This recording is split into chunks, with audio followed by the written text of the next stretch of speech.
almost as soon as it was announced that Elon Musk, noted non-funny man, would be hosting SNL, a comedy program, people had reactions. Some speculated about what this means for future hosts.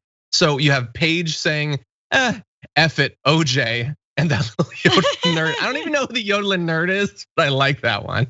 Yeah, just have OJ, why not? I have more of a problem with OJ than Elon, but like, anyway, Ben Meckler imagines a show that's just Big Spider with musical guest Bigger Spider. That would be spooky, admittedly. Maddie says it's gonna be Mitch McConnell with musical guest the Glee cast, which that hurts me a little bit because I'm a noted Gleek. But anyway, the part I wanted to get to was we have some reactions sort of from members of the cast, including I think some of the funniest members of the cast. So 80 Bryant posted this on Instagram right after it was announced. Now, it's a tweet from Bernie Sanders. It doesn't say anything about Elon Musk, but the tweet is, the 50 wealthiest people in America today own more wealth than the bottom half of our people. Let me repeat that because it is almost too absurd to believe the 50 wealthiest people in this country own more wealth than some 165 million Americans. That is a moral obscenity. So that's not about Elon Musk, but it's kind of about Elon Musk, isn't it? What do you think? Oh yeah, absolutely. And once again, like these are cast members. They understand like their industry is also skewed heavily in favor of people who have, connections, and it's super nepotistic. But this is a perfect example. Like just because you're a billionaire doesn't get you onto a stage. Like that doesn't matter. You did not. It literally just did, but it should not entitle you to that. My response was like May 15th, Jeff Bezos and a worker singing for their bathroom break. Oh God. Perfect, right? I mean, like why not put Bezos on there? Hey, what about Bill Gates? Just get all the billionaires on there. Just because he makes the Tesla doesn't mean he's any cooler or any more charitable or any more deserving of being on SNL. And just look, I love these cast members. I think they're great, but also, and I like you a lot, John, too.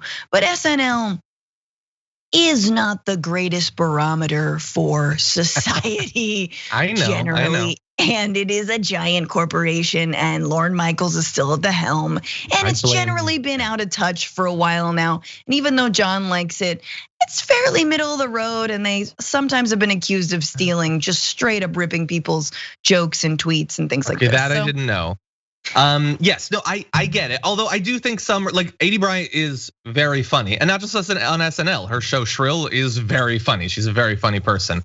But I agree. I blame Lorne Michaels. I think he made the terrible decision that the cast hated to have Donald Trump on. It seems like the cast doesn't like this. We'll have one more reaction in a second. I think it is insane that we live in a world. Maybe I'm getting too invested, but that's sort of my whole thing is getting invested in stuff. A world where Elon Musk hosts SNL before Kristen Bell hosts SNL.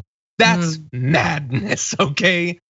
Like Kristen Bell's never hosted Ana de SNL. Armas. There's so many people. No, I don't think that she has. There's so many funny people that are so deserving of it. Screw you, Lorne Michaels. Anyway, another reaction from one of the newest cast members, who is great.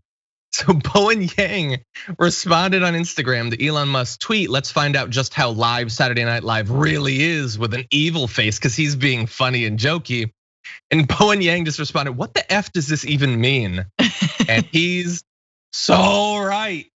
And I really hope, so when I recently was rewatching some older SNL, and I got to the one with Donald Trump, which I hadn't seen when it first aired. I didn't watch SNL there. And they have some really cringy attempts to make him more human that he doesn't play ball with, and it's just awful. He's not funny. But on Weekend Update, they had some pretty brutal jokes about Donald Trump. And I am just hoping that they do the same thing here, that Bowen Yang gets to come in and joke about him, that Colin Jost and Michael Che or whatever have some good attacks against him, because that's what he deserves. Elon Musk sucks. He is a massive waste of resources and talent. I don't care that he made the Model S. That's not enough considering all that you were given. And apparently you know how to hire engineers, but most of it's been wasted. The weird things where like he said the coronavirus panic is dumb. in March of last year. Yeah, you're really, really smart. You're the smartest man in the world. You should be on SNL because you're so smart. He eventually said, my guess is that the panic will cause more harm than the virus if that hasn't happened already. We're gonna have to do a fact check if panic killed 600,000 people last year. But that's just sort of like baseless speculation, but he's a numbers man. So when he tweeted, based on current trends, probably close to 0 new cases in US too by end of April, he said on March 19th. Yeah, kind of a bad read and against all of what all of the experts were actually saying. And then as you alluded to, when he randomly called one of the men who rescued kids who were trapped in that tunnel, that underground tunnel, he called him pedo guy. That is both not funny at all and incredibly weird and really makes me think about you as a person, Elon Musk. He's the worst. And so I just hate something, even as something as you say, maybe middle of the road or whatever. He's the worst, and I hate that something I get some enjoyment out of is going to employ the talent of people like Cecily Strong and Kate McKinnon to make him seem 1% cooler for a brief period. What a waste. Just agreed. You know what happens when you get born on an emerald mine? Not good things. Elon Musk is the worst parts of Trump and Kanye, plus like, I don't know, some like weird Lex Luthor-y. He's like a Michael Scott billionaire is what he is. Yeah. And that's forever Michael Scott billionaire, forever try hard. And yeah, Teslas are exploding. I know we should move on to more important stuff, but there's nothing more important. There isn't, according to John Iadarola. And you know what you made me think about? Yeah, they're gonna have Bezos. And Bezos is gonna come out to do his monologue, and the joke is gonna be that he drank too much water beforehand and he's antsy and needs to go to the bathroom. But they'll skewer him. They'll skewer him. They'll put it in like a House committee hearing or whatever on privacy, and they'll make fun of him, and then it'll be fine. And I think that that's a certain level of normalization of these goons that I don't want to participate in. Yeah.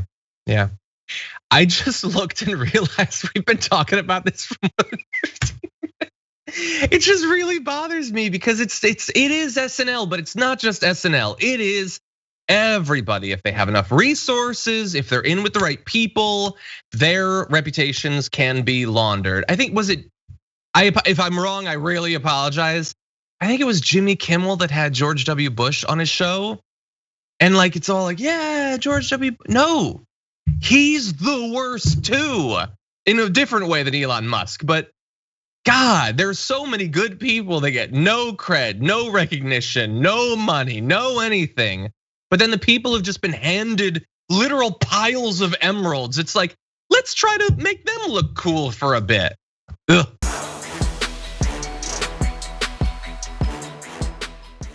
Check out the Damage Report podcast each day, wherever you get your podcasts, whether Pocket Casts or Stitcher or iTunes. You can join me as I give you the news and stories you want, with a range of co-hosts and interview guests jumping in on the fun each day. Again, that's the Damage Report, wherever you get your podcasts. And if you get them at iTunes, don't forget to rate and review. Sometimes I'll read them live on the show.